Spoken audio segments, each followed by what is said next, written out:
मंदिर कमीत कमी 1000 वर्ष पुराण आहे.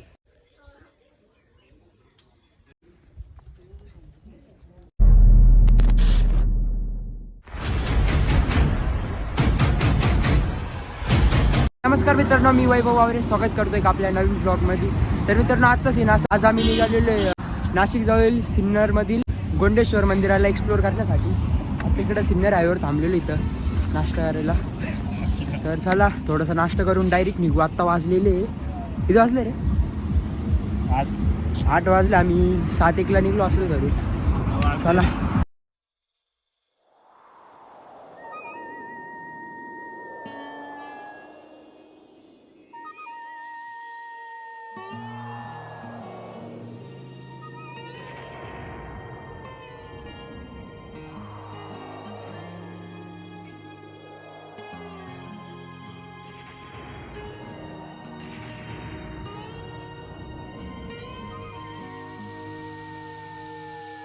तर मित्रांनो, फायनली आपल्या समोर आहे श्री गोंडेश्वर मंदिर.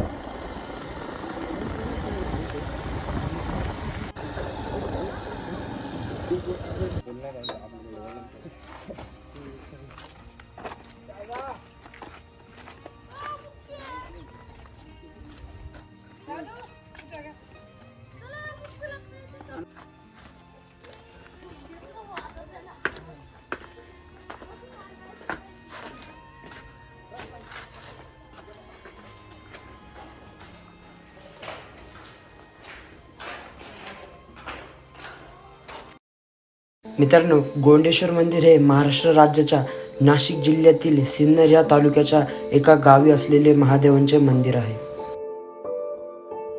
हे मंदिर पुरातन हेमाडपंथी शैलीतील बांधकामाचा उत्तम नमुना आहे. मंदिर 12व्या शतकात गवळी राजकुमार राजगोविंद यांनी बांधलेले आहे.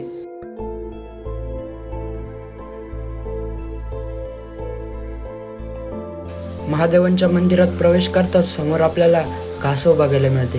कासवाचे दर्शन करून त्यांच्या अगदी समोर महादेवांची पिंड देखील आहे. पिंडीचे पूर्णपणे दर्शन करून बाहेर आल्यानंतर दरवाजाच्या अगदी समोर आपल्याला नंदी महाराज देखील बघायला मिळते. त्यांच्याच खाली एक अजून शंकरांची पिंड देखील आहे.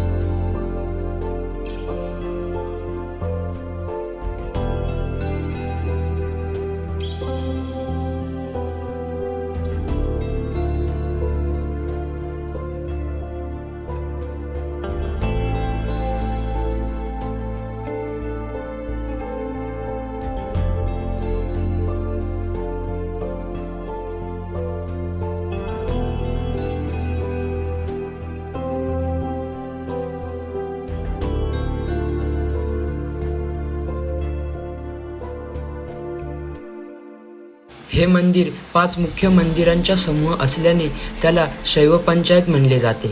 यांतील गोंडेश्वरांचे मुख्य शिवमंदिर मध्यावर असून सभोवती 4 उपदिशांना असणारी मंदिरे पार्वती, गणपती, सूर्य आणि विष्णू यांची आहेत.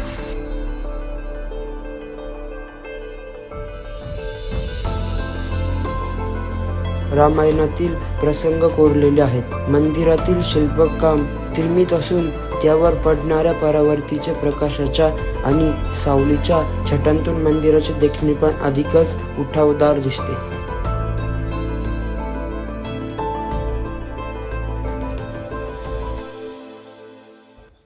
तर मित्रांनो, आता आम्ही आलेलो आहे श्री गोंडेश्वर मंदिरापाशी. मागे तुम्ही बघू शकता महादेवांचं मंदिर आहे. याच्या 4 कोपऱ्यांवर जे येते तिकडे गणेशजीचं मंदिर आहे आणि त्या साईडला पार्वती मातांचं मंदिर, अजून इकडे 2 साईडला पण आहे. आणि इथं नंदींचं पण मंदिर आहे.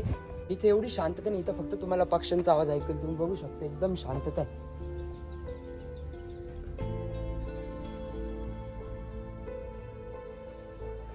इकडे अजून तुम्हाला दाखवतो मी.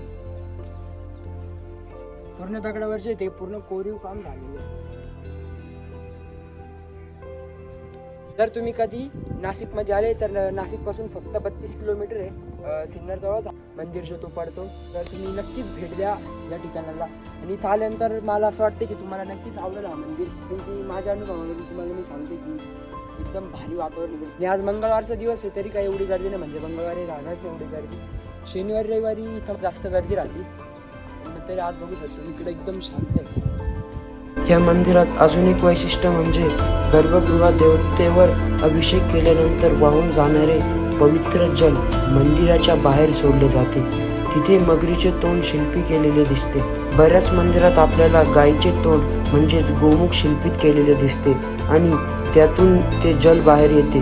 गोमुखातून आलेले जल हे पवित्र मानले जाते, परंतु गोमुख हे इसवी सन 13व्या शतकानंतर दिसू लागले. त्याआधी मकर प्रणात अर्थात मगरीचे तोंड कोरलेले दिसत आणि ते पवित्र जल मगरीच्या तोंडातून बाहेर पडत असते. मगर हे गंगेचे वाहन आहे.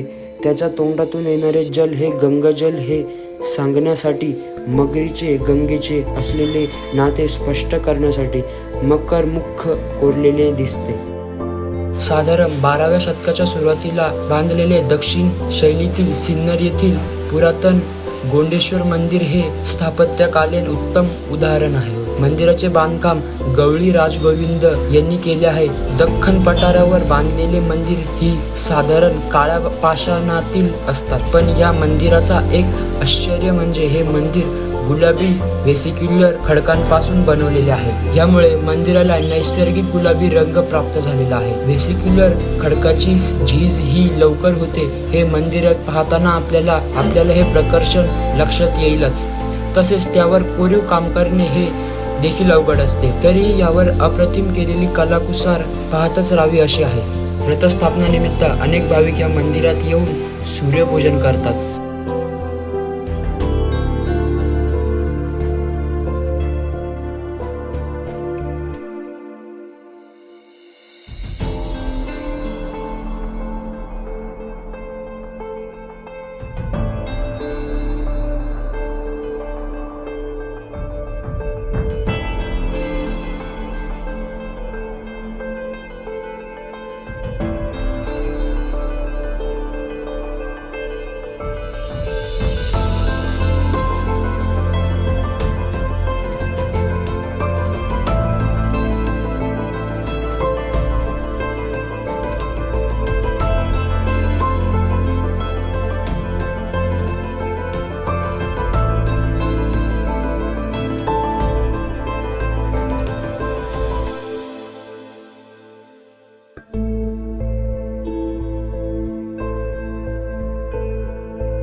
इकडे मी तुम्हाला इथलं थोडेसे चांगल्या गोष्टी दाखवतो.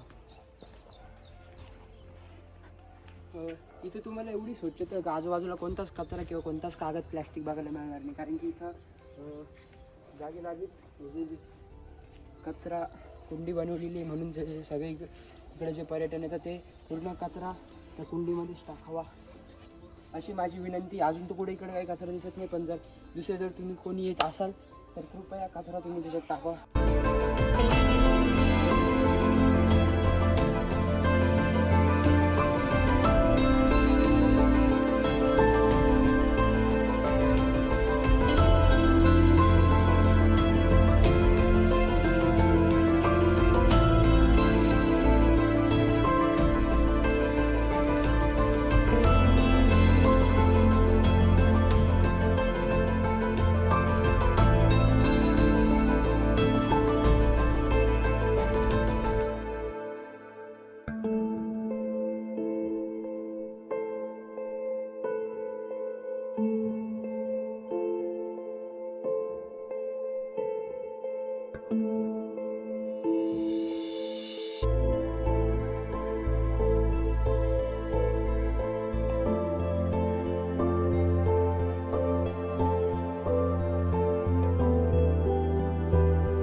तर मित्रांनो आमचं पूर्ण आता दर्शन बिर्शन करून झालेलं आहे. माझ्याकडे जेवढी इन्फॉर्मेशन होती मंदिराबद्दल तेवढी तुम्हाला दिलेली. बाकी तुम्ही डायरेक्ट इथे येऊन घेऊ शकताय.